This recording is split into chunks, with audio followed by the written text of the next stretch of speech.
John chapter 6। यूहन्ना रचित सुसमाचार 6वीं अध्याय को ध्यान करें। इस अध्याय में 71 वचन लिखा गया है। 1 से लेकर 15वें वचन तक देखेंगे तो 5000 पुरुषों को खिलाना। 16 से लेकर 21 तक देखेंगे तो यीशु का पानी पर चलना। और 22 से लेकर 24 तक देखेंगे तो लोगों का यीशु को ढूंढना। 25 से लेकर लमसम 59 वचन तक यीशु जीवन की रोटी है। और 60 वचन से लेकर 65 वचन तक देखे तो अनंत जीवन का वचन। और 66 से लेकर 71 वचन तक देखे तो पतरस का विश्वास। ऐसे इस अध्याय लिखा गया है। तो आइए हम लोग वचन बाय वचन को ध्यान करें। यूहन्ना रचित सुसमाचार अध्याय 6 उसका पहले आयत से। इन बातों के बाद यीशु गलील की झील अर्थात तिबिरियास की झील के पार गया और एक बड़ी भीड़ उसके पीछे हो ली, क्योंकि जो आश्चर्य कर्म वह बीमारों पर दिखाता था वे उनको देखते थे। इस अध्याय जो आरंभ की बात देखे तो यीशु मसीह के पीछे बहुत सी भीड़ चलना से आरंभ हुआ था। क्या आप देख रहे हैं? यीशु ने गलील की झील अर्थात तिबिरियास की झील के पार गया। बीमारियों को चंगा करते थे तो उसको देखने के लिए बहुत से भीड़ उनके पीछे हो लेते थे। उसके बाद यीशु मसीह ने उन लोगों से कहे थे कि मैंने स्वर्ग से आया हुआ भोजन हूँ, मेरे शरीर को खाकर मेरे लहू को जो पिएगा वो ही अनंत जीवन पाएगा कहकर अंत के दिनों में मैं उसको जिलाऊंगा कहकर कह रहे थे।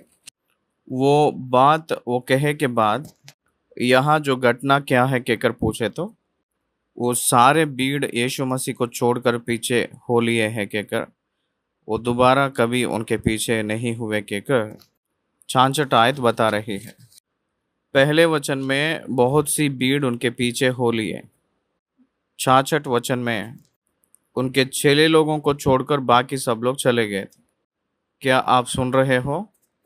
इसको आज हम लोग अपने जीवन में अपना लेंगे तो यीशु मसीह के पीछे हो ले रहे हैं कहकर जो कह ले रहे थे, उन लोग में बहुत से लोग आ रहे हैं, मंदिरों में आते हैं, गवाहियां देते हैं, क्योंकि प्रभु ने उन लोगों के जीवन में जो किया हुआ कार्य उन लोगों के सामने जो करते समय वो लोग देखे थे, इसलिए पीछे हो लिए थे।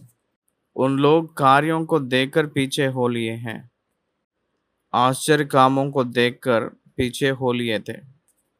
यीशु मसीह जो दिए हैं उस सच्चा उद्धार को पाने के लिए पीछे नहीं हो रहे थे। ये लोग जो रोटियों के लिए पीछे हो लिए हुए लोग हैं, आश्चर्य कर्मों को देखने के लिए पाने के लिए पीछे हो लिए हुए लोग हैं, लेकिन उद्धार के लिए यीशु मसीह के पीछे हो लेना चाहिए।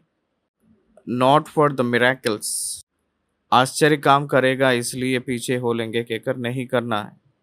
लेकिन आज प्रॉस्पेरिटी गॉस्पेल जो इस काल में चल रहा है, बहुत से भीड़ की भीड़ यीशु मसीह के पास आने का कारण मिरेकल्स, आश्चर्य कर्म। आज बाइबल की प्रचारक है कहकर जो अपने आप के बारे में बोल लेते हैं, बहुत से लोग लोगों को मिरेकल्स की ओर अट्रैक्ट करवा रहे हैं। रिसीव योर मिरेकल टुडे कहकर एक प्रचारक बोलते हैं। The miracle is in you कहकर कहते हैं। क्यों miracle? To trust God his character is enough, to trust God his power is enough, not the miracles are needed. ये जो दुष्ट पीढ़ी है ये आश्चर्य कर्म मांग रहे हैं कहकर कहते हैं प्रभु ने, चिन्ह चमत्कार आप मांग रहे हैं। इसलिए मिरेकल्स के ऊपर निर्भर होकर परमेश्वर के पास मत आया करिए। परमेश्वर जो देते हैं उस उद्धार के लिए प्रभु के पास आना है। उनके पास अनंत जीवन की बातें मिलेंगे कहकर आना चाहिए, उतना ही। नहीं तो क्या मिलेगा, क्या चाहिए, इस प्रकार के रूप में मत आया करें। कुछ प्रांतों में पास्टर्स के रूप में, एवेंजलिस्ट के रूप में आध्यात्मिक की परिपक्व ना होने वाले कुछ लोग उनकी पेट की पोषण के लिए, उनकी ज़रूरतों के लिए, पैसे इकट्ठा करने के लिए परमेश्वर के वचन को वचन के रूप में ना बताकर एक आकर्षित प्रचार करते हैं। आकर्षित प्रचार, इसका मतलब लोगों की कमजोरी के ऊपर, लोगों की ज़रूरतों के ऊपर वचन में कुछ विशेष रूप के विषय लेकर इसको उन लोगों के ऊपर अप्लाई करके उन लोगों को बुलवाते हैं। उसके जरिया होने वाला क्या है, जो लोग आते हैं वो लोग जो चाहते हैं वो ना हुए तो परमेश्वर के ऊपर अविश्वास रखकर पीछे चले जा रहे हैं। जो यकीन करने का क्या है और क्या यकीन कर रहे हैं, जो यकीन करना है वो परमेश्वर जो दे रहे हैं उस उद्धार को यकीन करना चाहिए। पाप की क्षमा, उनकी बलि को यकीन करना है, ना कि परमेश्वर के पास आए तो आपके बीमारियां ठीक होंगे, परमेश्वर के पास आए तो आपकी आर्थिक परिस्थितियां खत्म हो जाएगा, परमेश्वर के पास आए तो आपके कोर्ट की समस्या हल हो जाएगा। ये आज के ज़माने में गॉस्पल हो गया है। आपकी पाप मिट जाएगा, आपके ऊपर जो सजा है वो मिट जाएगा। आपको अनंत जीवन में वारिस होने के लिए यीशु मसीह प्रकट करेंगे। यीशु मसीह को अंगीकार करेंगे तो परमेश्वर के साथ रहोगे। ये है कहने वाली बातें, वो ख़त्म हो गया है। और क्या आप लोगों को संतान नहीं है? क्या आपके बच्चों को नौकरियां नहीं हैं? क्या आपके बेटियों को शादियां नहीं हो रहा है? ये प्रचार कैसे होगा? उस दिन बहुत से लोग यीशु के पीछे भीड़ के भीड़ हो लिए थे। लाखों लोग और हजारों लोग कलीसिया में रह रहे हैं कहकर, वो कलीसिया कहकर मत सोचिए। वे एक बड़ा समूह है, ना कि कलीसिया। Those who are congregations, rooms, not the church। याद रख लीजिए, एक अच्छा समय आते ही एक व्यक्ति भी नहीं दिखेगा।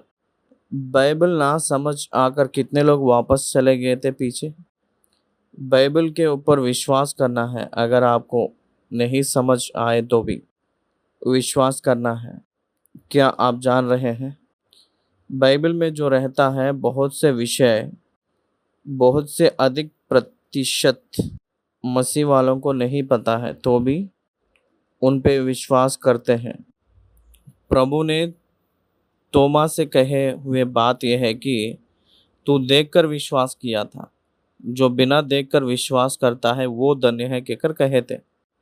इसलिए फेथ परमेश्वर जो दिया हुआ देन है, वो विश्वास से यकीन करना है, ना कि सबूतों से। यहाँ 6वीं अध्याय पहली आयत में सबूतों से विश्वास करने लगे। They saw the miracles and followed him। जो बाधाएं आते हैं, कुछ आड़ा आता है तो छोड़ दिए थे। वैसे नहीं रहना है। मैंने आपको एक बात बताना है। यहाँ 2 पिता लोगों के उदाहरण दूंगा। दोनों पिता लोगों को बहुत से भक्त के रूप में नाम कमाए थे समाज में। दोनों को एक ही रूप का कष्ट आया है। उसमें एक व्यक्ति वृद्ध है, यानी बुजुर्ग अवस्था में है। दूसरा व्यक्ति जवान है। जवान को 10 साल की जो बेटा है उनका देहांत हो गया है। जो वृद्ध था उसको 30 साल की जवान लड़का मर गया था। दोनों की प्रतिक्रिया क्या है, दृष्टि में रखिए। ये जो जवान का पिता, उसके बेटा जो मरते ही वो रोने लगा है और परमेश्वर को छोड़ दिया था। मेरा परमेश्वर क्या किया है, मेरी प्रार्थना वो नहीं सुने हैं, मेरा 10 साल का बेटा जो छोटा है उसको नहीं जिला पाया है। मेरा जो छोटा बेटा को नहीं जिलाया था वो परमेश्वर मुझे नहीं चाहिए। उस बेटे को मुझे क्यों दिए हैं और क्यों ले लिए हैं? मुझे नहीं बताकर क्यों करे हैं? These all the questions he raised of the young man. Long 10 years तक वो फेथ में फिर से नहीं दिखाई दिया था। लेकिन मैंने जो ये बातें ऐसे बना बना के नहीं बता रहा हूँ, मैं व्यक्तिगत रूप में उन लोगों को देखकर बोल रहा हूँ। जो वृद्ध जो पिता है वो व्यक्ति ने परमेश्वर की स्तुति किया है। हे प्रभु, आपने जो दिए हैं मेरे बेटे को, आप भी तो लिए हैं, आपके पास वो है, मैंने वहाँ आऊँगा, फिर से हम लोग मिल लेंगे। वो जो वृद्ध पिता है उसका विश्वास विश्वास है या वो जवान व्यक्ति का जो व्यवहार है क्या वो है विश्वास? इसलिए सब लोग विश्वासी नहीं कहा जाता है। समाज में बाइबल स्टडी के लिए आ रहे हैं, नहीं तो गीत बढ़िया से गा रहे हैं, नहीं तो बेट डाल रहे हैं, ये सब यीशु मसीह के बच्चे ही कहकर मत सोचिए। क्या आप जान रहे हो, यीशु मसीह के संतान अनंत जीवन की बातों पर विश्वास करके यीशु के पीछे हो लेंगे। They can't leave him for any confusion record। किसी रीति का भी जो नहीं समझ आता है उस विषय आए तो भी यीशु मसीह के पीछे चलना नहीं छोड़ेंगे।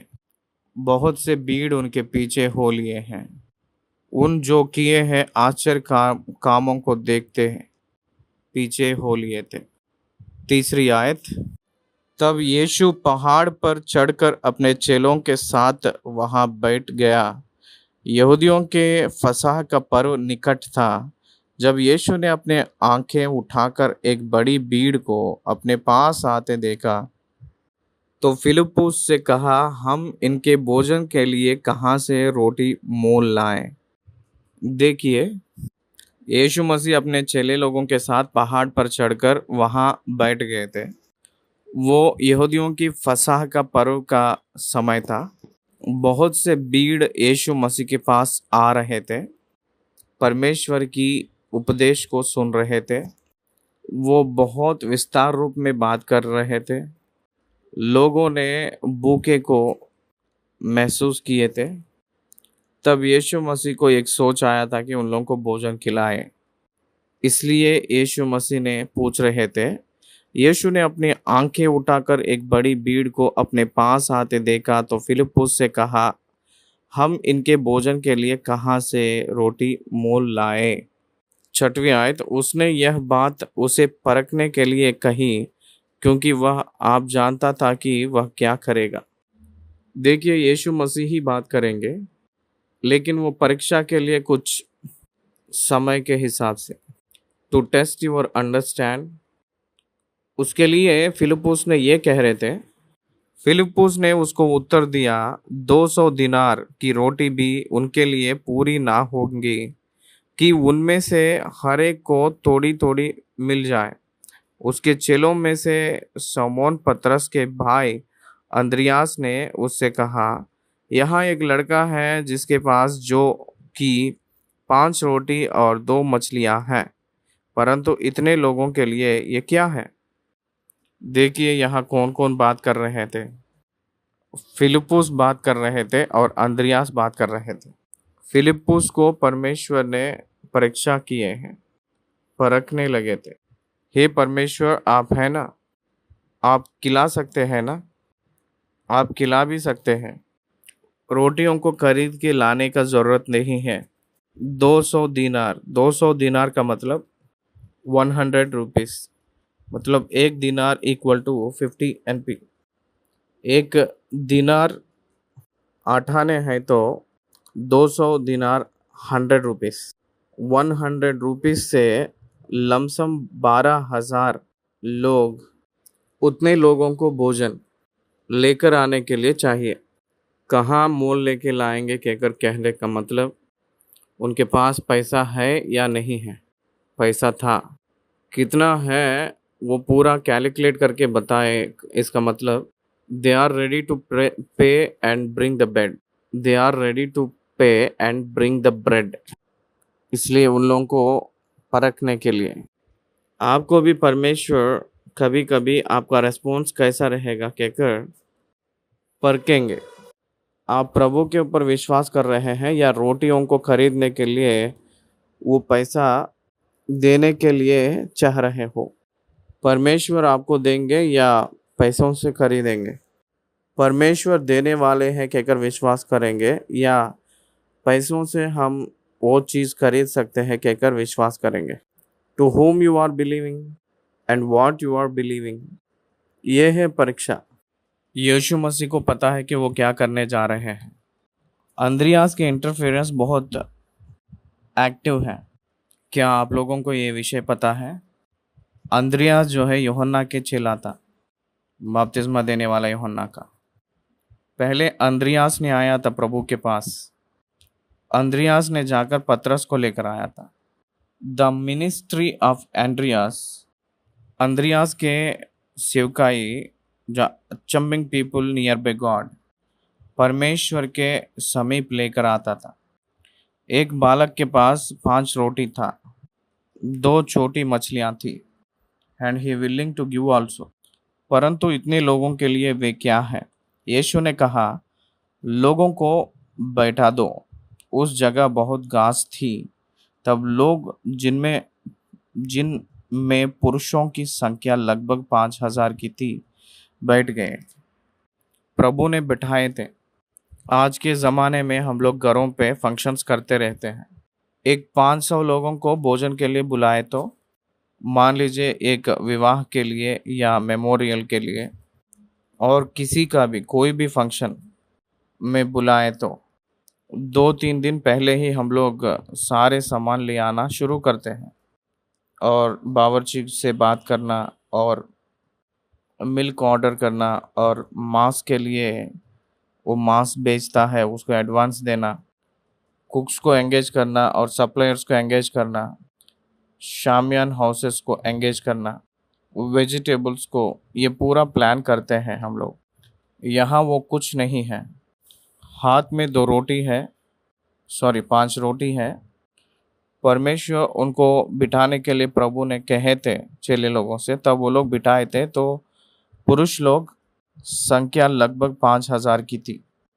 50-50, 100-100 पंक्तियों में बिठाए थे। 11वीं आयत, तब यीशु ने रोटियां ली और धन्यवाद करके बैठने वालों को बांट दी, और वैसे ही मछलियां में से जितने वे चाहते थे बांट दिया। मेरे माइंड में मैंने एक शब्द को राउंड अप किया था, जितनी वे चाहते थे। अगर ये बात उन लोगों के बारे में नहीं लिखते थे तो हम लोग जो अपने इच्छा के अनुसार व्याख्यान करते थे। उस रोटियां, उस मछलियां उतने लोगों को बांटे हैं, इसका मतलब बहुत चुटकी का उतना रखे होंगे कहकर कह सकते हैं। लेकिन यहाँ बहुत स्पष्ट रूप में कहे थे, उन लोगों को जितनी वे चाहते थे, वो लोग जितना खा सकते हैं, वो लोग जितना चाहते हैं, परमेश्वर ने उन लोगों को अनुग्रह किए हैं। मार्कुस के पुस्तक में तो चेले लोग परोसे कहकर लिखते हुए आए हैं। यहाँ तो तब यीशु ने रोटियां ली और धन्यवाद करके बैठने वालों को बांट दी कहकर लिखा है। और वैसे ही मछलियों में से जितनी वे चाहते थे बांट दिया। 5 रोटी और 2 छोटी मछली, 5,000 लोगों को भोजन। इसका मतलब प्रभु बांट दिए थे। इसका मतलब वहाँ पदार्थ विस्तारण करना, वहाँ जो पदार्थ उसका शेप बदलती गई, ना कि वो छोटा हुआ और वो बढ़ते गया। उसके बाद हमेशा कभी भी एक पदार्थ उसकी शेप बदलते वक्त उसका क्वांटिटी कम होते जाएगा, उसकी जो साइज़ कम होते रहेगा, लेकिन यहाँ साइज़ बढ़ते गया था। उदाहरण के रूप में मान लीजिए एक पेड़ है, बहुत बड़ा है, वो खिड़की के रूप में बने तो बहुत छोटा हो जाएगा। क्या आप समझ रहे हो? इसलिए कोई भी चीज़ तैयार होते समय बहुत छोटा होते जाएगा, वो बढ़ेगा नहीं। लेकिन यहाँ देखिएगा, 5 रोटी और 2 मछली बढ़ते गए हैं। एक वस्तु बढ़ते रहना, पदार्थ बढ़ती गया, पदार्थ कम होते जाना, ये दोनों परमेश्वर को छोड़ और किसी को भी नहीं होगा। एक पदार्थ को एक्सपेंड करने का सामर्थ्य केवल परमेश्वर को ही है। उसका जो रूप बदलना हम लोग भी कर सकते हैं। उदाहरण के लिए एक पेपर को अगर जलाएंगे तो वो राख हो जाएगी। उस रूप में we can change the shape but we can't create the material.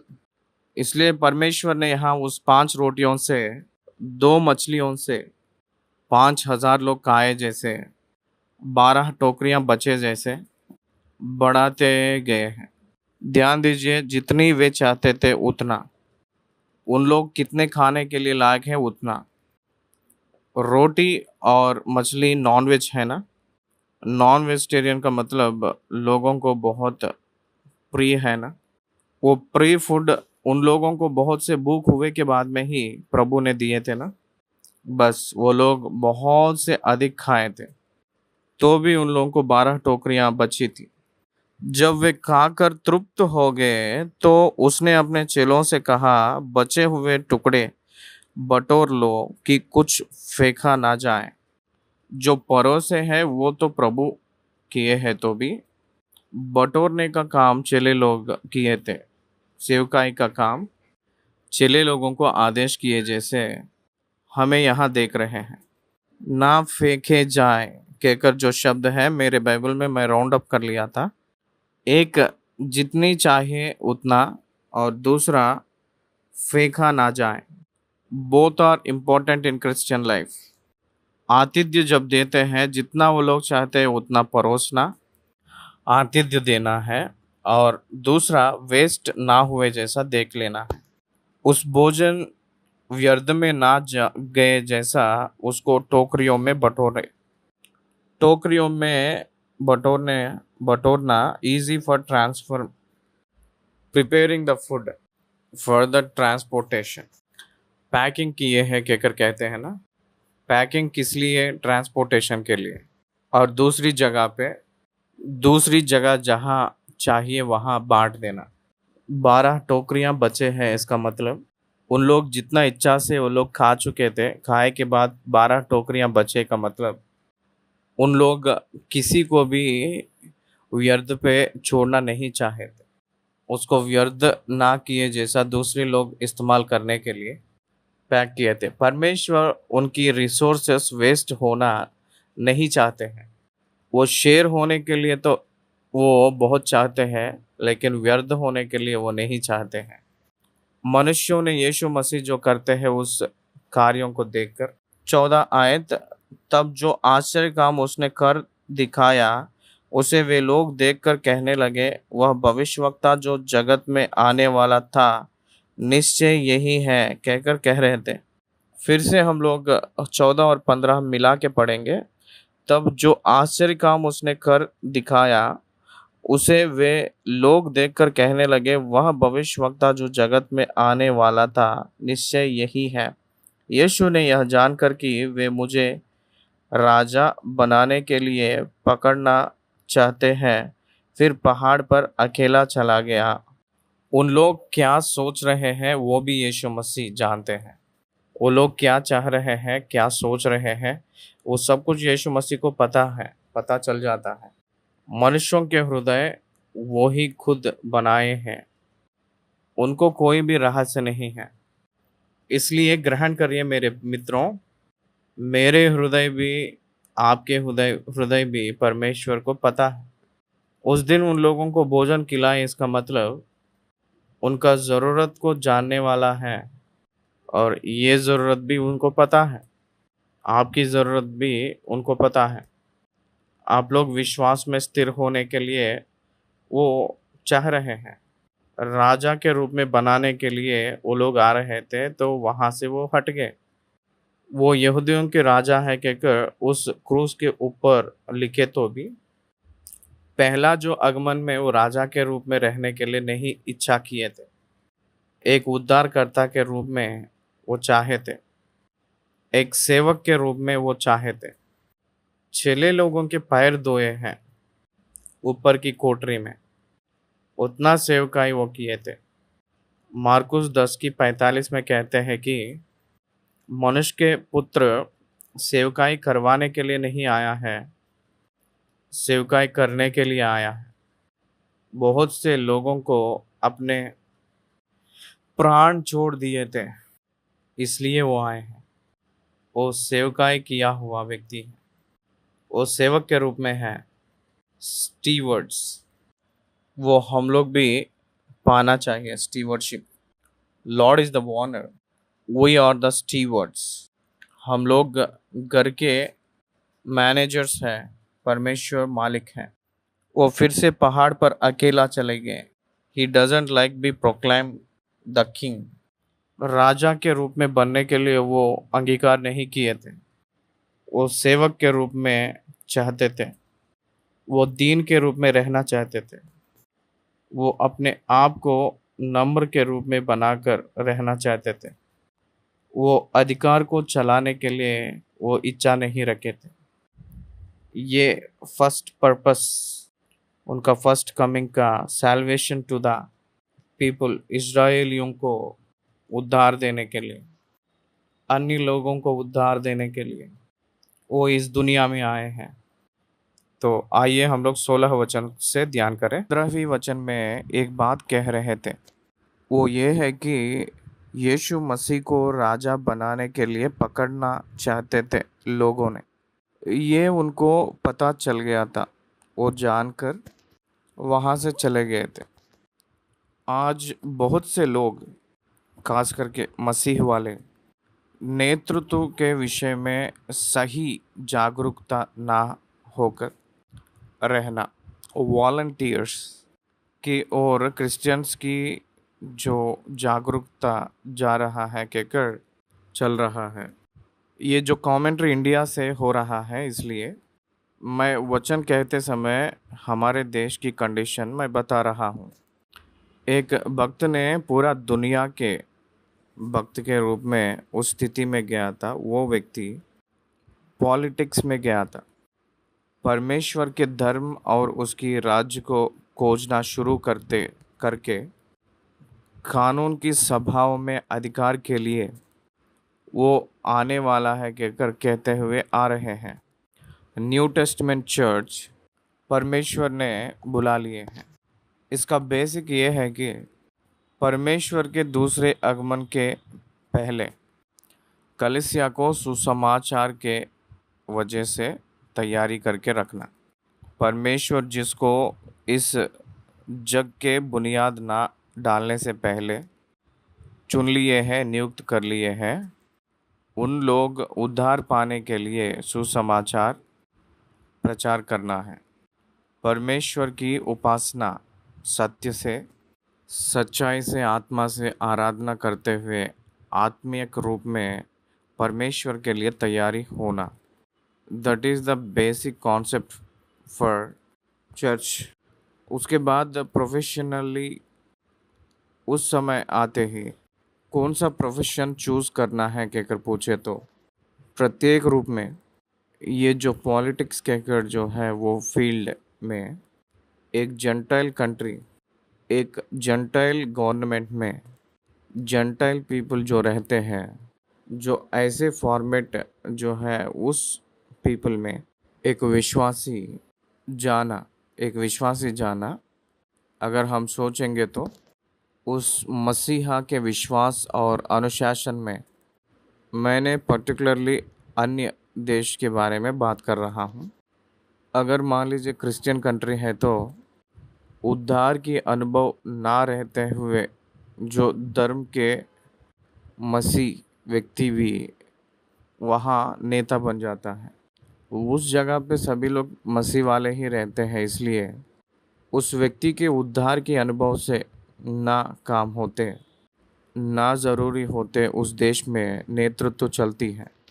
The country in India, आज जो ज़माने में जो यहाँ करप्शन, यहाँ जो पॉलिटिकल के रूप में रहा हुआ conditions, religious and caste systems, ये सबको जब देखते हैं हम लीडरशिप में रहने के लिए that's not the safest place कहकर कह सकते हैं। इसलिए हर एक व्यक्ति को परमेश्वर ने जो काम नियुक्त किए हैं उसको पहचान कर काम करना चाहिए, उसको जानकर ही कदम डालना चाहिए। अगर मान लीजिए आप लोगों को उस राजनीति में जाना चाहते हैं तो दानियल, शद्रक, मशक, अबेदनगो बाबिलोन में जिस रीति से अपने विश्वास को बचाने के लिए अकेले होने के बावजूद भी खड़े हुए हुए थे, वैसे ही खड़े हो सकते हैं तो ही उस पॉलिटिकल फील्ड में रहना है। नहीं तो उन लोगों के साथ हम भी करप्ट होने का चांसेस रहता है। नहीं तो स्पिरिचुअल इंस्टेबिलिटी कंडीशंस में स्लिप होने की खतरा है। उस विषय में हम लोग बहुत सावधानी से रहना है। उससे भी अच्छा उसमें प्रवेश ना होना ही ठीक है। अगर प्रवेश किए तो परमेश्वर के बेटे के रूप में खड़े होना है। बहुत से क्रिश्चियंस को आज हम लोग देख रहे हैं राजनीति में परमेश्वर को जानकर भी अन्य रीति रिवाज में आते ही कॉम्प्रोमाइज़ होने वाले बहुत से हैं, कॉम्प्रोमाइज़ हो रहे हैं। यीशु मसीह को हम नहीं जानते कहकर अपने आप को कबूल कर रहे हैं। Practising Christianity is one kind of favour to them कहकर बात करते हुए आ रहे हैं। अरे वो सब छोड़िए, एक विषय में यीशु मसीह को यहूदियों का राजा के रूप में बनने के लिए यीशु मसीह को कितना भी फोर्स किए तो भी यीशु मसीह माने नहीं थे, क्योंकि that's not the purpose for him in the first coming. हम लोग भी इस विषय को बहुत सावधानी के रूप में डील करना है, हर एक विश्वासी। तो आइए हम लोग 16 वचन से लेकर 21 वचन तक पढ़े। यीशु मसीह समुद्र के ऊपर पानी पर चलते हुए रहा हुआ उस घटना यहाँ लिखा गया है। ये भी एक सुपर नेचुरल मिरेकल है। पानी पर एक मनुष्य चलना। यीशु मसीह शरीर में है, वो महिमा के शरीर में नहीं है। जैसे आम शरीर अपना है वैसे ही वो भी है, तो भी वो पानी पर चले थे। असंभव को संभव करके दिखा रहे हैं। परमेश्वर के पुत्र है कहकर वो अपने आप को साबित कर रहे हैं।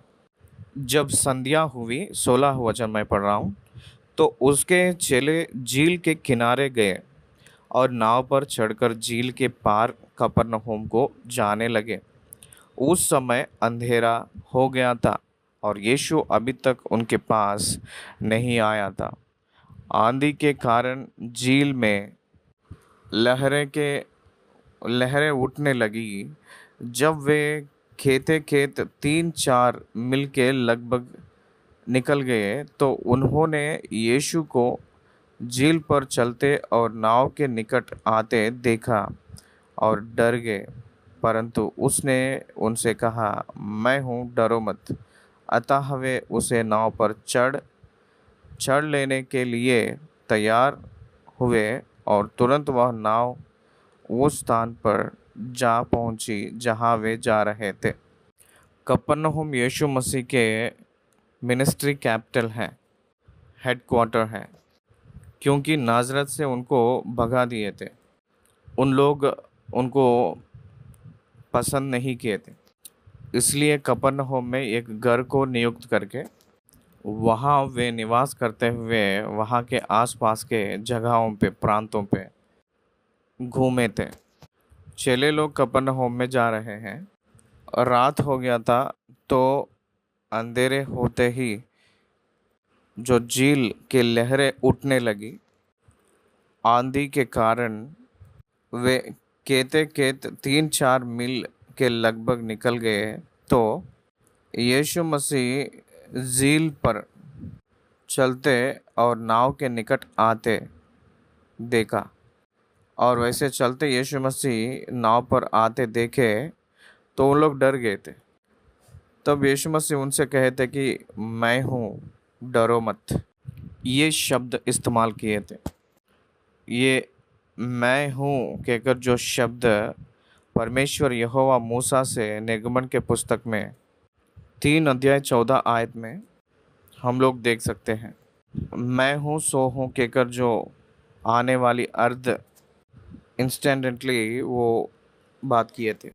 16 वचन से लेकर 21 वचन तक जो लिखा हुआ इस वचन की भाग में 1 और 2 बातें मैं आपको याद दिला रहा हूँ। देखिए, आंधी के कारण झील में लहरें उठने लगे।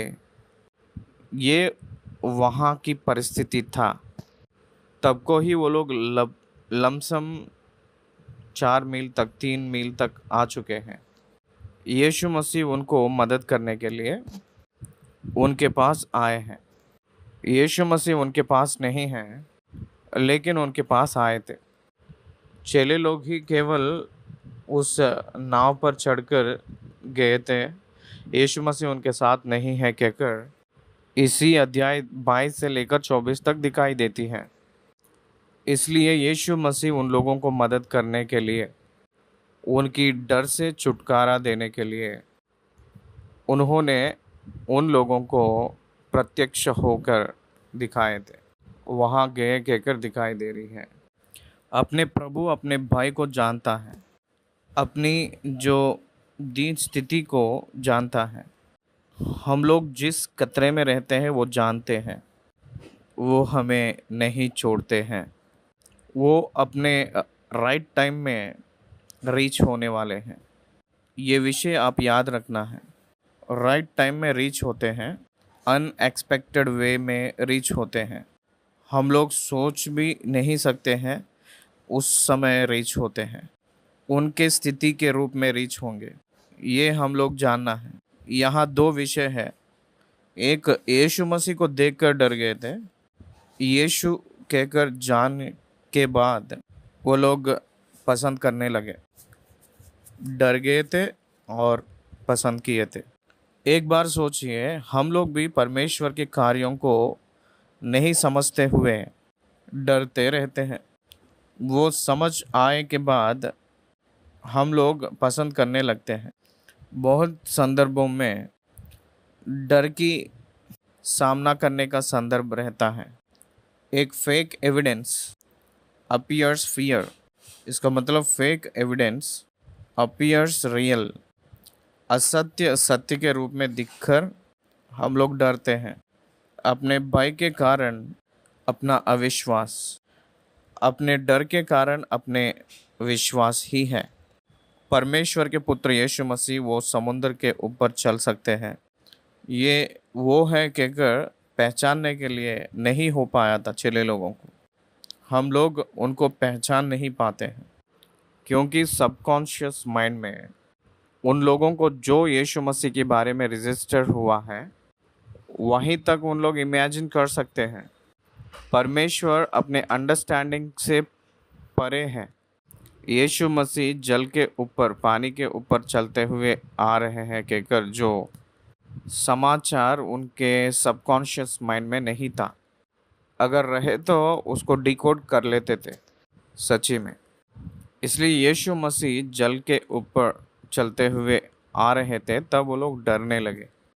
यीशु मसीह को देखकर उन लोग डर गए थे। यीशु मसीह को पहचान नहीं पाए थे। अपने मन के अंदर कोई भी एक जागरूकता रहे तो परमेश्वर को पहचानने में डील हो रहे हैं, ये हम लोग पहचानना है। इसलिए परमेश्वर के स्थिति में अपने हृदय को वश में रखना है।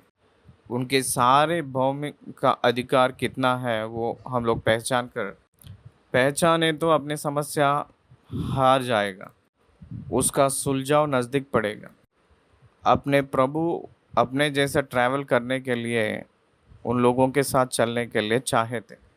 कफरनहूम को वो पहुंचने के लिए ही फेवर्ड विद देम। एक बात से कहेंगे तो उन लोगों को कफरनहूम वो ही लेकर गए थे।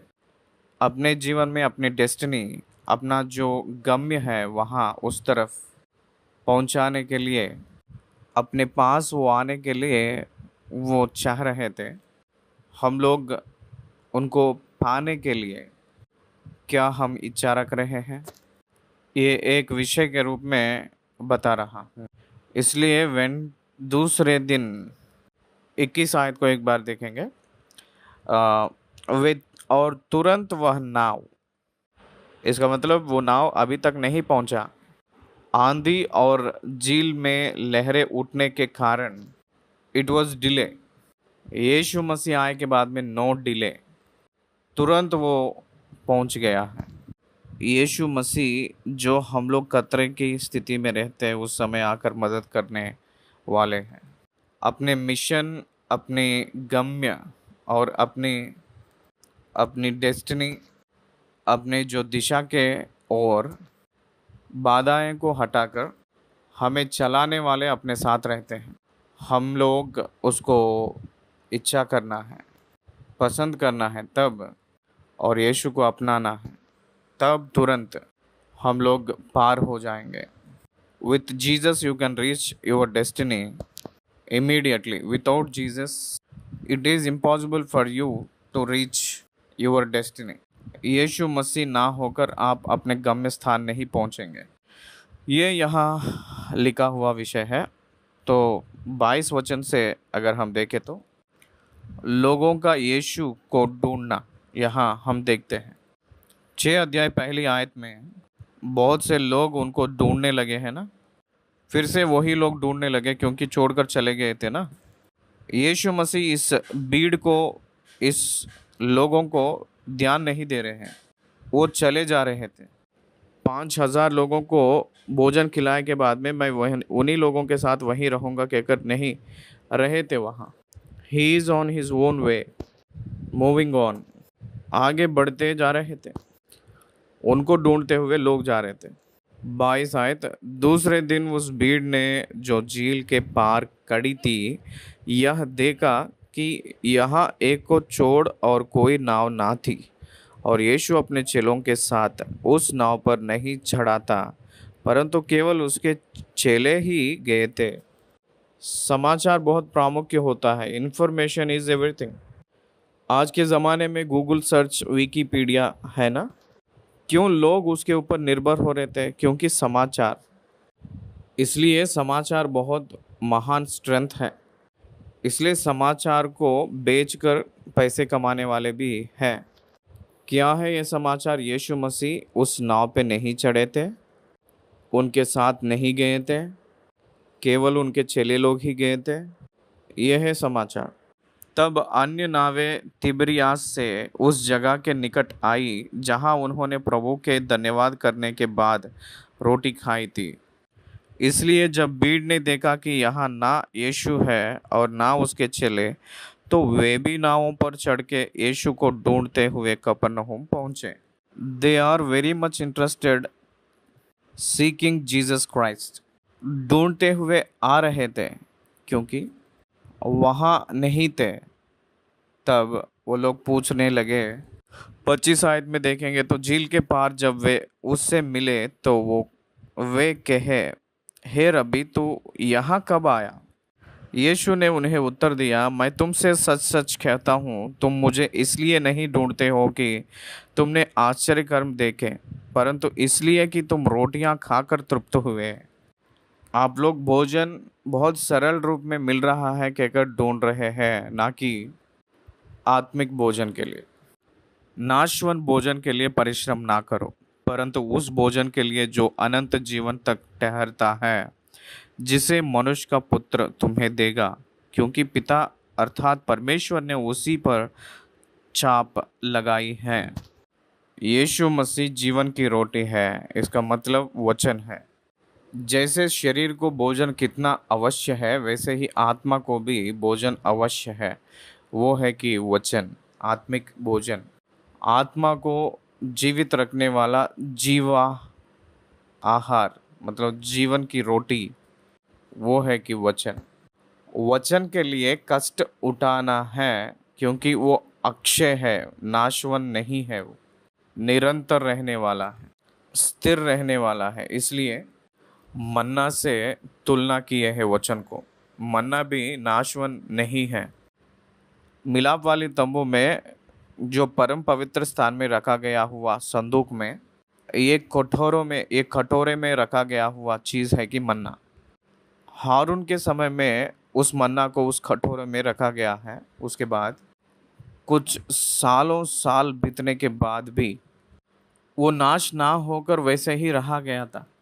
इसलिए ध्यान दीजिए, जैसे मन्ना को किस रीति से एक्सपायरी नहीं है, परमेश्वर के वचन को भी एक्सपायरी नहीं है। It is sufficient for all the time, all generations, unchanged, inherit. वो बदलने वाली नहीं है, वो जीवित करने वाली है।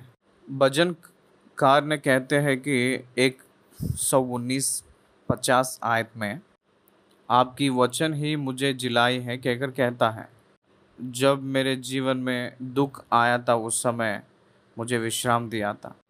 तेरे वचन के द्वारा मैंने जीवन पाया कहकर भजनकार ने कहते हैं। वैसे ही व्यवस्था विवरण में, मनुष्य केवल रोटी से नहीं परंतु परमेश्वर के वचन से, physical body lives with physical food, लेकिन परमेश्वर की आत्मा, परमेश्वर की भोजन जो देते हैं उसके ऊपर निर्भर होती है आत्मा। इसलिए परमेश्वर के वचन में जीवन है। जो जीवन है वो वचन मनुष्य को जिलाती है। इसलिए अक्षय यानी नाशवन नहीं है उस भोजन के लिए परिश्रम करो, वो परमेश्वर के पुत्र देंगे, क्योंकि परमेश्वर पिता ही उस पर छाप लगाई है। He is the only authorised person. इब्रानियों के पत्री में 1 अध्याय का 1 वचन में कहते हैं, पूर्व युग में परमेश्वर ने बाप दादों से तोड़ा तोड़ा करके और भांति भांति से भविष्यवक्ताओं के द्वारा बातें कर इन अंतिम दिनों में हमसे पुत्र के द्वारा बातें की, जिसे उसने सारी वस्तुओं का वारिस ठहराया और उसी के द्वारा उसने सारी सृष्टि की रचना की। इसका मतलब लिखा है यहाँ 3 आयत में, वह उसकी महिमा का प्रकाश और उसके तत्व की छाप है। इसलिए न्यू टेस्टमेंट में Christ one is the word of God. पवित्र आत्मा जो प्रकट किया है वो वचन, उस वचन ही यीशु मसीह का निर्भर है। ओल्ड टेस्टमेंट में प्रोफेट्स के एक ओन वर्शन था, लेकिन न्यू टेस्टमेंट में जीसस क्राइस्ट के जरिया हम लोगों को प्राप्त किया गया है, अनुग्रह किया गया है। तब वो लोग पूछने लगे हैं, देखिए 28 आयत से लेकर, पीपल आस्क द सीक्रेट्स। उन्होंने उससे कहा, परमेश्वर के कार्य करने के लिए हम क्या करें? यीशु मसीह परमेश्वर के पुत्र है, परमेश्वर के कार्य कर रहे हैं।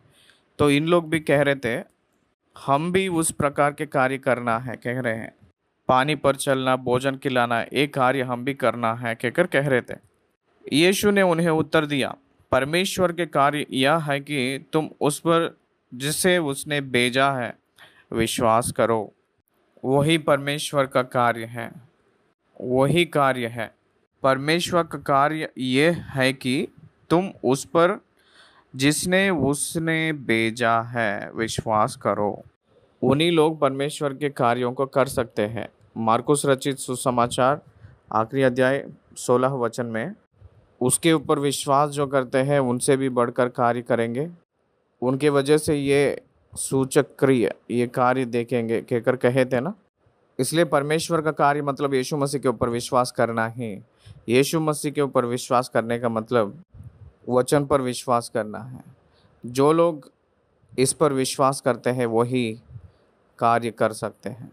31 साल सेवकाई के जीवन में मेरे अनुभव में आपको बता रहा हूँ, परमेश्वर के कार्य परमेश्वर के संतान ही कर सकते हैं। परमेश्वर के कार्य परमेश्वर के प्रजा ही कर सकते हैं, धर्म की मसीह वाले नहीं। जो उद्धार पाए हैं वो मसीह वाले नहीं। वही लोग एक सूचक कार्य के रूप में बदलते हैं, वही परमेश्वर के महान कार्य के रूप में दिखाई देता है। 30वीं आयत से पढ़े, 30 और 31 आयतों में विश्वास के बदले चिन्ह और चमत्कार चाह रहे थे ये लोग। विश्वास के बदले। 30 और 31 आयतों में देखें। तब उन्होंने उससे कहा, फिर तुम कौन सा चिन्ह दिखाता है कि हम उसे देखकर तेरा विश्वास करें? तो कौन सा काम दिखाता है? हमारे बाप दादों ने जंगल में मन्ना खाया, जैसा लिखा है, उसने उन्हें खाने के लिए स्वर्ग में रोटी दी। उन लोगों ने कह रहे कि फिर तू कौन सा चिन्ह दिखाता है कि हम उसे देखकर तेरा विश्वास करें। बहुत प्रामुख्य चीज़ है ये। हम लोग देखकर विश्वास करने के लिए कह रहे थे। क्या देखकर? चिन्ह को देखकर तब विश्वास करते हैं कहकर कह रहे थे। आप कौन सा चिन्ह कर रहे हैं? हमारे बाप दादों ने तो जंगल में मन्ना खाए हैं, मूसा लेकर आए थे, तो आप क्या कर रहे हैं? उसका मतलब मन्ना अलग के रूप में, मूसा अलग के रूप में दिखाई दे रहे हैं। यीशु मसीह है तो स्वर्गलोक में से आया हुआ जीवन की रोटी है, डिक्लेयर किया हुआ वही वो जीवन का रोटी है। लेकिन ये लोग और भी कह रहे थे, हमें क्या दिखाएंगे आप चिन्ह, कहकर पूछ रहे थे। उसके लिए परमेश्वर ये उत्तर दिए हैं। यीशु ने उनसे कहा, मैं तुमसे सच सच कहता हूँ कि मूसा ने तुम्हें वह रोटी स्वर्ग से ना दी, परंतु मेरा पिता तुम्हें सच्ची रोटी स्वर्ग से देता है। क्योंकि परमेश्वर की रोटी वही है जो स्वर्ग से उतरकर जगत को जीवन देती है। यूहन्ना रचित सुसमाचार 4 अध्याय में सामरी स्त्री से भी यही कहे थे, मैं जो देता हूँ उस जल पिएंगे तो कभी भी प्यासा नहीं रहेंगे, कहे थे। लेकिन यहाँ क्या कह रहे थे? मैं ही जीवन की रोटी, इस रोटी को जो खाएगा वो कभी भी भूखा नहीं रहेगा, कह रहे थे। जीवन की रोटी वही है, जीवन का जल भी वही है, आध्यात्मिक भूखे को बुझाने के लिए वही है, कहकर बता रहे हैं। तब उन्होंने उससे कहा, हे प्रभु, यह रोटी हमें सर्वदा दिया कर, कहकर पूछ रहे थे। इसका मतलब they are expecting for physical food. यीशु ने उनसे कहा, जीवन की रोटी मैं हूँ, जो मेरे पास आता है वह कभी भूखा ना होगा, और जो मुझ पर विश्वास करता है वह कभी प्यासा ना होगा। परंतु मैं तुमसे कहा था कि तुमने मुझे देखा भी लिया है तो भी विश्वास नहीं करते। ये स्पिरिचुअली वो उत्तर दे रहे हैं कहकर उन लोगों को नहीं समझ आया था। 36 में लिखा, परंतु मैंने तुमसे कहा था कि तुमने मुझे देख भी लिया है तो भी विश्वास नहीं करते। आप हमें देखकर भी विश्वास नहीं किए हैं कहकर कहे तो जो आगे हैं वो लोग यकीन नहीं किए हैं कहकर अर्थ आता है ना। 36 वचन से, आप लोग मुझे देखकर भी विश्वास नहीं कर रहे थे। जीवन की रोटी को आप देखे हैं। जीवन की रोटी जानने के लिए एक चिन्ह करने का ज़रूरत नहीं। परमेश्वर जो किया है अद्भुत कार्य, परमेश्वर के पुत्र वचन जो नर अवतार लेकर आया था, वही बड़ा चिन्ह है। वो अनुग्रह सत्य परिपूर्णता के रूप में उनके बीच में खड़े रहे तो भी वो लोग नहीं पहचान पा रहे हैं। आप लोग मुझे देखकर भी विश्वास नहीं कर रहे हैं। जो कुछ पिता मुझे देता है वह सब मेरे पास आएगा, और जो कोई मेरे पास आएगा उसे मैं कभी ना निकालूंगा। जो पिता ने मुझे देगा, जो अनुग्रह करेगा मुझे, वही मेरे पास आएंगे। जो मेरे ऊपर वही लोग विश्वास करेंगे जो परमेश्वर अनुग्रह करता है। पिता ने मुझे जिसको देता है उसको मैं कभी भी निकालूंगा नहीं। यीशु मसीह के ऊपर विश्वास करने वाले ये सब लोग कौन हैं? पिता ने यीशु मसीह को अनुग्रह किए हुए लोग हैं। इसका मतलब उनकी योजना के अनुसार जो लोग उद्धार पाने के लिए कहे थे, उन्हीं लोग यीशु मसीह के पास आएंगे। उन लोगों को परमेश्वर ने निकालेंगे नहीं। और मेरे भेजने वाले की इच्छा यह है कि जो कुछ उसने मुझे दिया है उसमें से मैं कुछ ना खोऊं, परंतु उसे अंतिम दिन फिर जिला उठाऊं। क्योंकि मैं अपनी इच्छा नहीं वरन अपने भेजने वाले की इच्छा पूरी करने के लिए स्वर्ग से उतरा हूँ। ये बेसिक वर्ड है क्रिश्चियनिटी में। हम सब लोग कोई भी परमेश्वर की इच्छा पूरा करने के लिए ही तो आए हैं, ना कि अपने इच्छा। हमसे प्रॉब्लम यह है कि हम लोग अपने इच्छा को पूरी करने के लिए कोशिश करते रहते हैं। यीशु मसीह की महानता यह है कि वो परमेश्वर की इच्छा को पूरी किए थे। यूहन्ना 17 का 4 आयत में कहता है कि जो कार्य तूने मुझे करने को दिया था उसे पूरा करके मैंने पृथ्वी पर तेरी महिमा की है, कहे थे। इसलिए यीशु मसीह कहीं भी अपने इच्छा को पूरा नहीं किए थे, वो परमेश्वर की इच्छा पूरा किए थे। हमें भी परमेश्वर की इच्छा को पूरा करने के लिए ही भेजा गया है।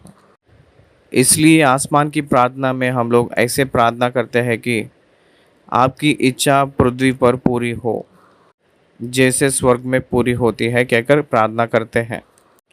इसलिए अपने जीवन में परमेश्वर की इच्छा पूरा होना है, लेकिन हम लोग पूरा नहीं करने देते हैं। अपनी इच्छा के अनुसार ही हम लोग चलना चाहते हैं।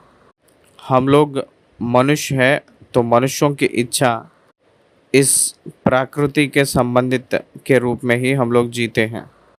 इसीलिए बाइबल ने एक चेतावनी देती है, परमेश्वर की इच्छा को पूरा ना करते हुए मनुष्य दूर होते जा रहा है, कहती है। और मेरे भेजने वाले की इच्छा यह है कि जो कुछ उसने मुझे दिया है उसमें से मैं कुछ ना खोऊं, परंतु उसे अंतिम दिन फिर जिला उठाऊं। ओल्ड टेस्टमेंट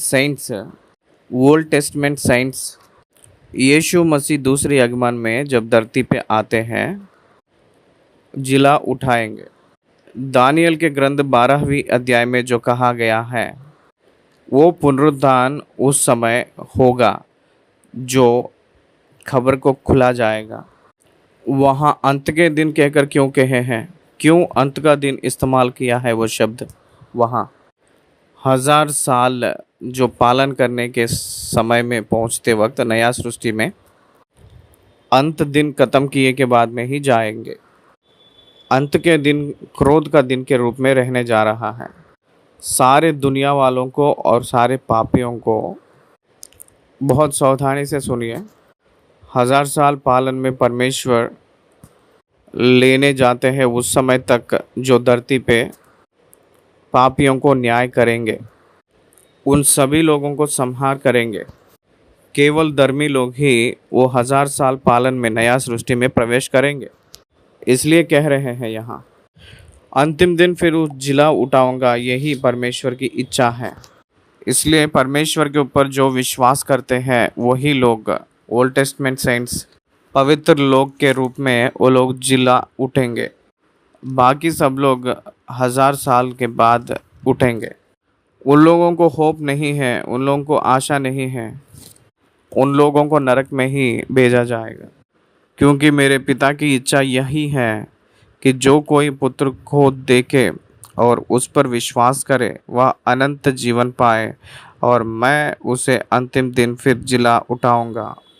सुसमाचारों में यीशु मसीह जो कहे थे बातें उद्धार के बारे में, इस्राएलियों को जो कहा गया उस बात को, वो यही था। कलीसिया एक दुल्हन की समान है। प्रभु आकाश के बीच में आते वक्त कलीसिया उठाया जाएगा कहकर कहते हैं। प्रभु में जो मृतक हुए हैं उन लोगों को सबसे पहले जिलाएंगे। तब को ही जितने भी लोग मृतक हुए थे उन सभी लोगों को उनके साथ उस मध्य आकाश में लेकर आके कलीसिया से मिलेंगे। वहाँ उन लोग 7 साल बिताएंगे। उसके बाद कलीसिया को लेकर प्रभु ने धरती पे आएंगे। इसलिए कहते हैं कि क्योंकि मेरे पिता की इच्छा यह है कि जो कोई पुत्र को देखे और उस पर विश्वास करे वह अनंत जीवन पाए, और मैं उसे अंतिम दिन फिर जिला उठाऊंगा। यह है प्रभु की इच्छा, पिता की इच्छा।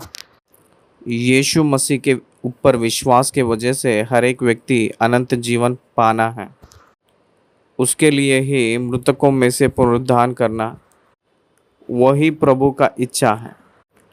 इसलिए परमेश्वर उत्पत्ति के पुस्तक 3 अध्याय में आदम को भौतिक मृत्यु दिए के बाद पुनरुत्थान की जागरूक हुए जैसा उनकी मृत्यु भौतिक मृत्यु देकर इस सत्य को हमारे पास रखे हैं।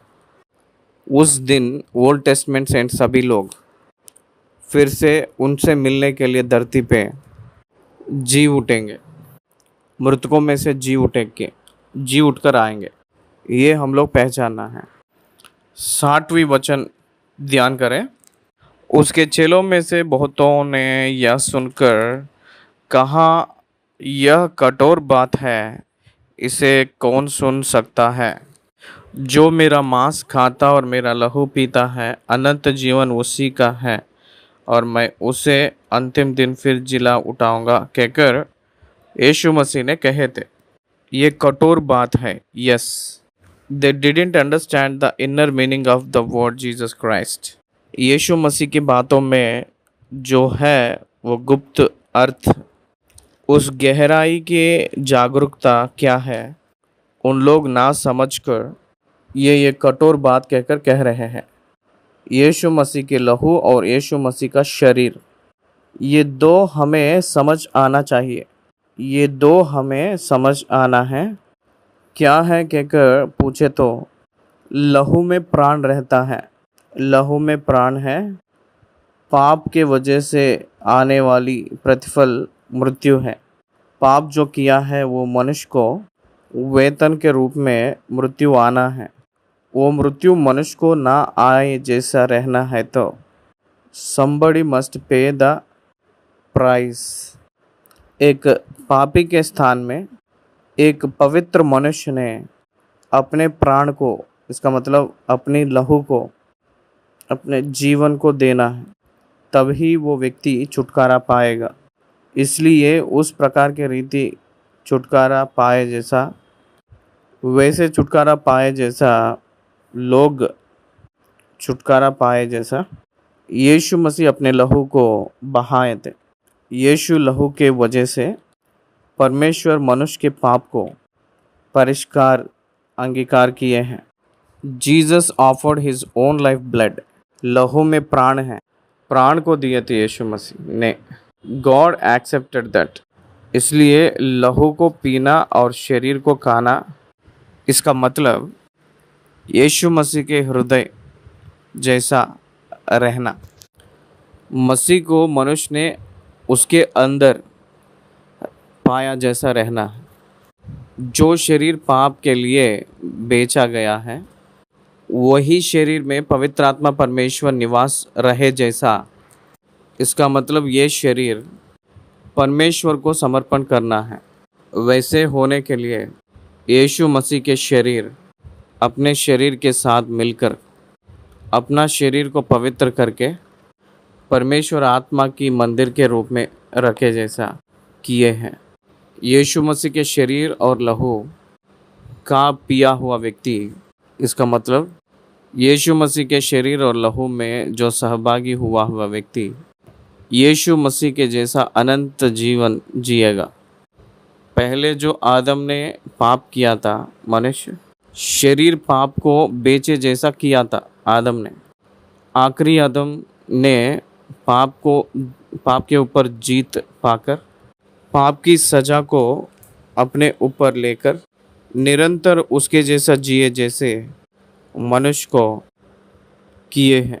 इसलिए उनका शरीर और लहू का मतलब रोटी और दाखरस के बारे में कहा गया है। उसको लेते वक्त ये उनको याद दिलाने के लिए करने वाली कार्य है। रोटी और दाखरस, रोटी उनको शरीर को दर्शाती है, लहू उनके लहू दर्शाती, दाखरस उनके लहू को दर्शाती है। यीशु ने अपने मन में यह जानकर कि मेरे चेले आपस में इस बात पर कुड़कुड़ाते हैं, उनसे पूछा। मतलब यीशु मसीह अपने मन में अपने खुद जान लिए हैं कि चेले लोग कुड़कुड़ाते हैं। Divine quality.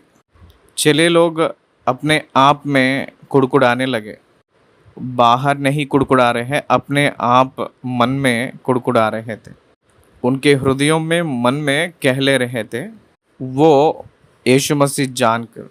यूहन्ना रचित सुसमाचार 2 अध्याय 24 और 25 में कहते हैं, परंतु यीशु ने अपने आप को उनके भरोसे पर नहीं छोड़ा, क्योंकि वह सबको जानता था और उसे आवश्यकता ना थी कि मनुष्य के विषय में कोई गवाही दे, क्योंकि वह आप ही जानता था कि मनुष्य के मन में क्या है। मनुष्य के मन उसी को, मतलब उसी मनुष्य को और परमेश्वर को पता है, ना कि शैतान को। शैतान को नहीं पता चलता है और बाकी किसी को भी नहीं पता चलता है कि मनुष्य के मन में क्या चल रहा है। यीशु मसीह उसके मन में क्या है, चेले लोगों के मन में, वो जान लिए हैं। It is the divine power and knowledge. इसलिए यीशु मसीह परमेश्वर है कहकर यही एक उदाहरण है।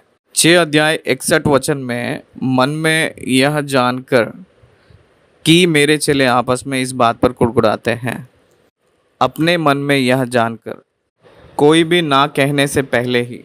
God knows the murmuring of the heart. God knows the murmuring of the heart. हृदय के अंदर से जो कुड़कुड़ाना यीशु मसीह को पता है। उनसे पूछा, क्या इस बात से तुम्हें ठोकर लगती है? यदि तुम मनुष्य के पुत्र को जहाँ वहाँ पहले था वहाँ ऊपर जाते देखोगे तो क्या होगा? मनुष्य के पुत्र जहाँ वहाँ पहले था वहाँ ऊपर जाते देखोगे तो क्या होगा? वो हुआ था ना, यीशु मसीह उन सभी लोग देखते हुए उसी समय भौतिक शरीर से महिमा शरीर में जो थे, वो स्वर्गलोक में जाना, स्वर्गलोक पे उठाए जाना। ये वचन हमें लूका रचित सुसमाचार आखिरी अध्याय में, लूका रचित सुसमाचार आखिरी अध्याय की 50 और 51 को पढ़ रहे हैं। तब वह उन्हें बैतनिय्याह तक बाहर ले गया और अपने हाथ उठाकर उन्हें आशीष दी, और उन्हें आशीष देते हुए वह उनसे अलग हो गया और स्वर्ग पर उठा लिया गया। वैसे ही हमें प्रेरितों के पुस्तक पहली अध्याय की, और उनसे कहा, हे गलील पुरुषों, तुम क्यों खड़े आकाश की ओर देख रहे हो? यही यीशु जो तुम्हारे पास से स्वर्ग पर उठा लिया गया है, जिसी रीति से तुमने उसे स्वर्ग को जाते देखा है, उसी रीति से वह फिर आएगा। यही यीशु जो तुम्हारे पास से स्वर्ग पर उठा लिया गया, जो पहले थे वो स्थान स्वर्ग था। यीशु मसीह महिमा के देह को पाए थे, फिर वही महिमा देह के साथ वापस आएंगे। यही बात हम लोग जो यूहन्ना पुस्तक में ध्यान कर रहे थे। जब चेले लोग कुड़कुड़ाए थे उस समय उन लोगों से कह रहे थे कि अगर जब मैं जहाँ वह पहले था वहाँ ऊपर जाते देखोगे तो क्या होगा, कह रहे थे। ये जो कठोर की बात है कि अगर आप जो कुड़कुड़ा रहे थे वहाँ आप केवल अक्षर को ले रहे हैं लेकिन आत्मा में नहीं जान रहे हैं। आत्मा जो है जिलाती है।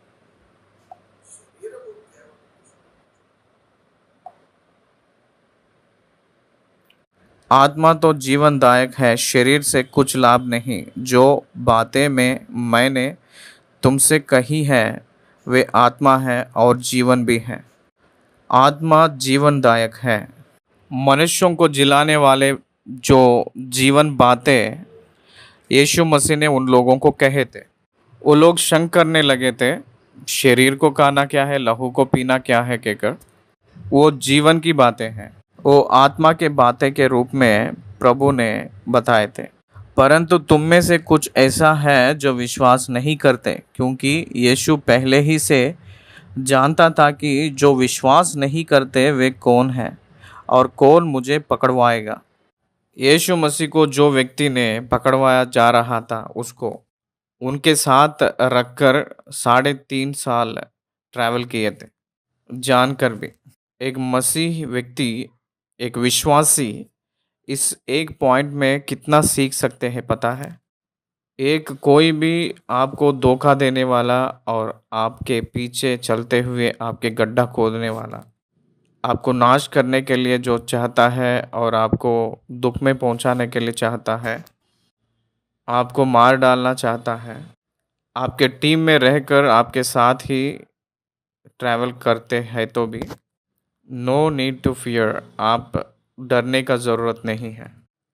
आपके जो किनारे को परमेश्वर नियुक्त किया है वहाँ तक पहुँचाएगा।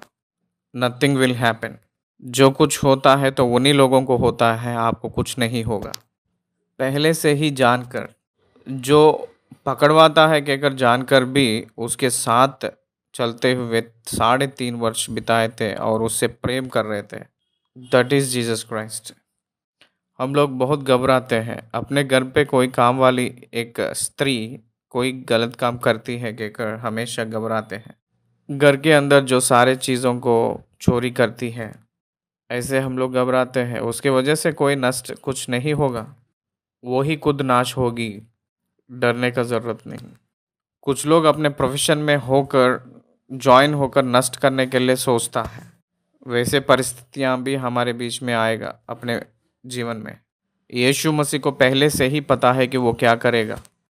ही अलाउड हिम, वो अलाउ नहीं करता तो डर गए कहकर ही अर्थ आता है। वो कुछ ना कुछ तो करेगा कहकर डर गए जैसे ही होता है ना। ही अलाउड जूदा इस्करियोत, यहूदा इस्करियोती को पहले से ही परमेश्वर जानकर वो पकड़वाएगा कहकर जानकर तो भी उनके पीछे लेकर गए थे। वो हमें कुछ नहीं कर पाएगा कहकर यीशु को पता है, कुछ नहीं कर पाएगा। फिजिकल डेथ के लिए वो पकड़वाएगा, लेकिन फिजिकल रिजरेक्शन डिवाइन सॉल्यूशन परमेश्वर ने नियुक्त किए थे। इसलिए हर एक विश्वासी, हर एक मसीह वाला मृत्यु के लिए डरेगा नहीं। पुनरुत्थान के विश्वास जिसके पास है वो मृत्यु को स्वागत करेगा, मृत्यु को बहुत संतुष्ट से स्वागत करता है। हे मृत्यु तेरी डंग कहाँ है, हे मृत्यु तेरी विजय कहाँ है, अधिकार के रूप में रहेगा। फिजिकल डेथ आपको दुख देती है, आपको डराती है कहकर कहे तो you are not in believe, आप विश्वास में नहीं हैं, आप विश्वासी नहीं हैं। अनुग्रह यह है कि फिजिकल डेथ, उसके लिए परमेश्वर एक समय रखा है, उस समय तक परमेश्वर ही आपको ऑपरेट करेंगे। वो अनुग्रह से घेर के रखा है, ये ट्रूथ विश्वासियों को ही पता है। और उसने कहा, इसीलिए मैंने तुमसे कहा था कि जब तक किसी को पिता की ओर से यह वरदान ना दिया जाए तब तक वह मेरे पास नहीं आ सकता है।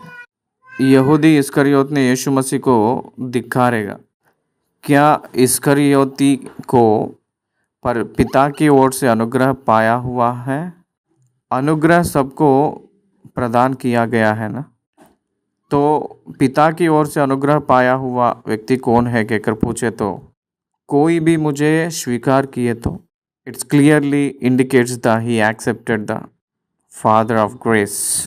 अनुग्रह को प्रदान किया हुआ परमेश्वर को विश्वास किया हुआ व्यक्ति ही अनुग्रह की प्रतिफल की अनंत जीवन को पाएगा, अनुग्रह की प्रतिफल का अनंत जीवन को पाएगा। इसलिए परमेश्वर ने ऐसे कह रहे हैं, पिता के वजह से उसको अनुग्रह प्रदान किया गया है। वैसे वरदान अनुग्रह नहीं मिले तो वो हमारे पास आएगा नहीं। दिस इज़ द एग्जाम्पल आप लोग जानना चाहिए। 66 आयत, इस पर उसके चेलों में से बहुतों से उल्टे फिर गए और उसके बाद उसके साथ ना चले। देखिए, लाइफ में कुछ लोग अपने साथ ट्रैवल करने के लिए इच्छा रखते हैं लेकिन बीच में छोड़ देते हैं, नहीं चाहिए कहकर कहते हैं। अपने साथ जो स्नेह, जो दोस्ती को वो लोग छोड़ देते हैं। मुझे ये एक्सपीरियंसेस है। रिसेंट टाइम्स में I had many friends in my city. मेरे शहर में मुझे बहुत से दोस्त लोग हैं, क्लोज फ्रेंड्स हैं। एक रेफरेंड आते ही ऑल द लेफ्ट, सब लोग छोड़कर चले गए। फिर से साहस करके आएंगे कहकर मैं नहीं चाहता। उन लोग कभी भी मेरे साथ ट्रैवल नहीं करेंगे। दे विल नॉट से विथ मी एनी मोर। क्योंकि यीशु मसीह के मार्ग में जो लोग रहते हैं उन लोग दुनिया में किसी के सामने डरते नहीं, दुनिया में किसी को भी नहीं डरते हैं, किसी से भी डरते नहीं। प्राण निकल जाएगा तो भी नहीं डरने वाला, जायदाद ख़त्म हो गए तो डरेगा क्या? क्या बल खो गए तो डरेगा क्या? जो मान सम्मान खो गए तो डरेगा क्या। इस दुनिया में सम्मान कहकर जो शब्द है ना, वो लोग निर्धारित करने वाला है, ना कि परमेश्वर। आप फील होने वाला है उस प्रकार की फीलिंग्स को। मैच्योरिटी जो जिसके पास रहता है वो उसमें फंसेगा नहीं। क्या हुआ पहचाने तो क्या हुआ, नहीं पहचाने तो क्या हुआ। बड़ाई किए तो क्या है, ना बड़ाई किए तो क्या होगा। प्रामुख्यता दिए तो क्या हुआ है, नहीं दिए तो क्या हुआ। बहुत से लोग उस दिन उसके चेले में से बहुत से उल्टे फिर गए और उसके बाद उसके साथ ना चले। यीशु मसीह के जीवन में जो अनुभव आपके जीवन में भी पाना चाहिए। फॉलोवर्स सब लोग पीछे फिर गए। जो भैया क्या अगर बोलते हैं वो सब लोग छोड़कर चले जाएंगे। चेले लोग यीशु मसीह के पीछे 3.5 वर्ष पीछे चले थे, हर एक जगह उनके साथ थे, लेकिन क्रूस के समय सब लोग छोड़कर चले गए थे। प्रिय परमेश्वर के जन, ये जीवन है, ये लाइफ है। No one is permanent, no one is permanent, even you and your wife, children, parents. इसलिए love your life, love your wife. आपको परमेश्वर ये सब कुछ दिया है, उसको प्यार करो। आप परमेश्वर को प्यार करो और उसके बाद वो जो दिए हैं उस जीवन को प्रेम करो, उनके उपहार के रूप में बना के दे। You will see a great different life in future. तब यीशु ने उन 12 से कहा, उनकी ओर देखे, क्या तुम भी चले जाना चाहते हो। आप यहाँ एक बात को ध्यान दीजिए। It is nothing but terrifier. यीशु मसीह की बातें यीशु मसीह के पीछे हो लेना है या नहीं है कहकर उनके चेले लोग जो लेने वाले निर्णय, वो प्रभु के बारे में रखा हुआ एक रेफरेंस। आपके साथ जो रहकर जीना है, आपको नहीं चाहते उन लोगों को छोड़कर आपके साथ जो रहना चाहते हैं उन लोगों के साथ आप रहना है। पौलुस और बरनबास के बीच में भेद भाव आया था। देवर डिसएग्री, उन लोग मान लिए नहीं थे। But both of them served the Lord. यीशु मसीह जब पूछे थे, पतरस ने पवित्र आत्मा के जरिए रिवील हुआ एक बात कहे थे, वो ये है कि समौन पतरस ने उसको उत्तर दिया, हे प्रभु हम किसके पास जाएं। ये बात समझ आए तो बस लाइफ क्या है समझ आ जाती है। आपके बात समझ आए नहीं आए तो भी हम लोग किसके पास जाएंगे। You are the only one. आप ही केवल। आपको छोड़ परमेश्वर ने किसी को भी नहीं भेजा है मनुष्यों के लिए। आपको छोड़कर मनुष्यों को स्वर्गलोक पहुंचाने वाला कोई नहीं है, केवल आप ही हैं। तो हम लोग where is the other source to go. हम लोग कहाँ जा सकते हैं आपको छोड़कर हम लोग स्वर्गलोक कैसे जाएंगे। इसलिए पतरस ने बात कर रहा है या पवित्र आत्मा परमेश्वर पतरस को प्रकट किए हैं। पवित्र आत्मा परमेश्वर ने पतरस को बताए थे, हे प्रभु हम किसके पास जाएं। आप ही अनंत जीवन की बातें करने वाले हैं। यीशु मसीह की बातें अनंत जीवन देती हैं। आकाश और पृथ्वी टल जाए तो भी यीशु मसीह की बातें कभी भी टलेगी नहीं। आप कहकर नहीं कहे थे, केवल आप कहे थे। आप का मतलब यह है कि आप भी कहकर अर्थ आता है, लेकिन आप ही केवल का मतलब केवल आप ही कहकर अर्थ आती है। आप ही अनंत जीवन की बातें करने वाले हैं कहकर कहने का मतलब और कोई अनंत जीवन की बातें वाले नहीं हैं कहकर अर्थ है।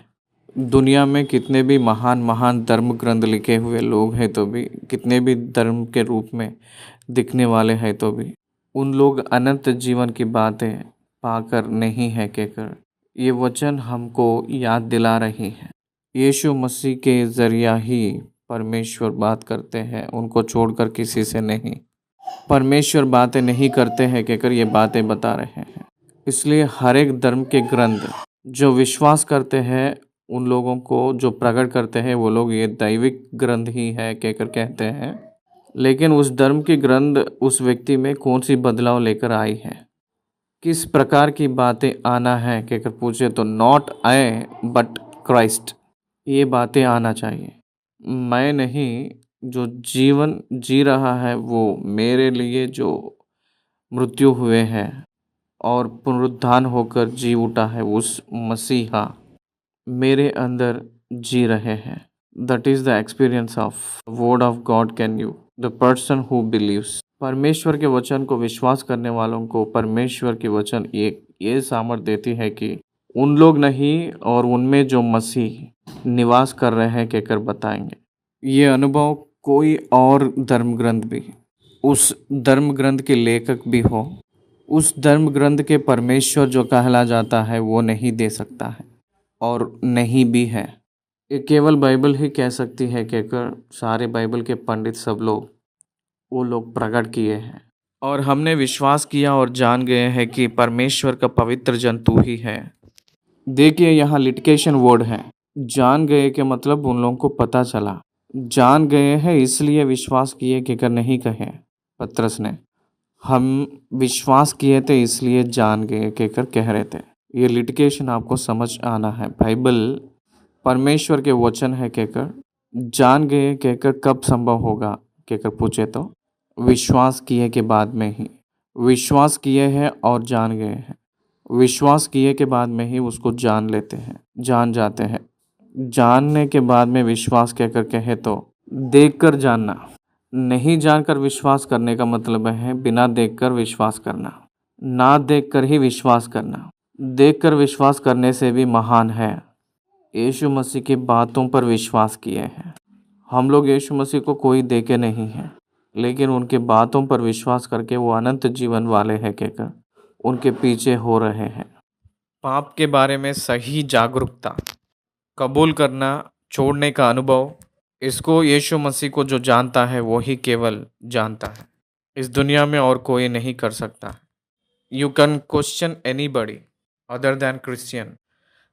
मसीह वाले सच्चा मसीह वाले हैं, उनको छोड़कर कोई भी मनुष्य को पूछो क्या आप पापी हैं, उसको समझ में नहीं आता है। पाप का मतलब क्या है, मृत्यु का मतलब क्या है, आग की भट्टी का मतलब क्या है, न्याय का मतलब क्या है, उद्धार का मतलब क्या है, ये कुछ भी नहीं समझ आती है। विश्वास जो किए हैं उन लोगों को समझ आता है। समझ आए के बाद में विश्वास नहीं करेगा, विश्वास किए के बाद में समझ लेगा। यीशु ने उन्हें उत्तर दिया, क्या मैंने तुम 12 को नहीं चुना? आप लोग कहाँ जाएंगे कहकर हे प्रभु आप पूछे हैं ना, आपको छोड़कर हम लोग कहाँ जाएंगे और अनंत जीवन की बातें कहाँ मिलेगा। हम किसके पास जाएं कहकर कह रहे थे, मैं किसके पास जाऊं कहकर नहीं। मैं किसके पास जाऊंगा कहकर कहेंगे तो अकेला। हम किसके पास जाएंगे कहकर कहने का मतलब है बहुत से लोग, यानी 12 लोग। उस 12 लोगों के पक्ष में पतरस ने बात कर रहे थे, इसलिए जाएंगे कहकर कह रहा था। उसमें यहूदा इस्करियोती भी है।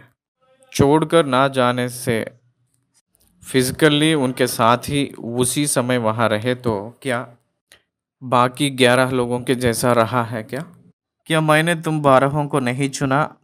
तो भी तुम में से एक व्यक्ति शैतान है, डयाबोलोस कहते। ग्रीक में डयाबोलोस मतलब इसका अर्थ ये है कि आप में से ऑलरेडी एक है। 71 वचन पढ़ रहा हूँ, देखिए। यह उसने शमौन इस्करियोती के पुत्र यहूदा के विषय में कहा था, क्योंकि वही जो 12 में से एक था उसे पकड़वाने को था। शमौन कहकर कहते और इस्करियोती कहकर कहते। इस्करियोती का मतलब वो गांव का नाम था। इस्करियोती यहूदा मतलब हम लोगों को पता होता है, लेकिन शमौन कहकर याद किए थे। तब मैं इसको पढ़ रहा था, मैं स्टकअप हो गया था यहाँ। शमौन इस्करियोती के पुत्र यहूदा का मतलब शमौन कहकर जो कहे थे वहाँ कैसे कनेक्ट होगा। शमौन का मतलब हम लोगों को नाम याद आता है ना, और यहाँ यहूदी इस्करियोती भी है। उसको वेरी सिंपल सॉल्यूशन ये है कि the Judas of Iscariot the son of Simon. इस्करियोती कहकर जो गांव का यहूदा, पिता का नाम है कि शमौन, इसलिए इस्करियोती यहूदा को शमौन का नाम जोड़े थे। शमौन का पुत्र यहूदा इस्करियोती। यहूदियों में पिता का नाम जोड़ा जाता है, पिता का नाम जोड़ा जाता है। इसलिए आज भी नॉर्थ इंडिया में ये जो आर्यन कल्चर, ये लोग पूरब देश से आए हुए लोग हैं। टूवर्ड्स ईस्ट, इसका मतलब हमें उन लोग इज़राइल कंट्री को, ईस्ट प्लेसेस जो है अपना प्रांत में, इज़राइल की पूरब की प्रांत का मतलब अपना है, उस तरफ से आए हुए लोग हैं उन लोग। इसलिए आज हम लोग नॉर्थ इंडिया में नाम को देखेंगे तो एक पर्सन नेम को उनके फादर नेम ऐड होता है। आर्यन कल्चर में, इज़राइल कल्चर है वो यहूदियों में उस प्रकार के रूप में आता है, उस गोत्र का नाम ऐड होते हुए आता है। यहाँ इस्करियोत का मतलब वो गांव का नाम है, यहूदा का मतलब वो पुरुष का नाम है। यहूदा इस्करियोत के फादर का नाम है कि शमौन।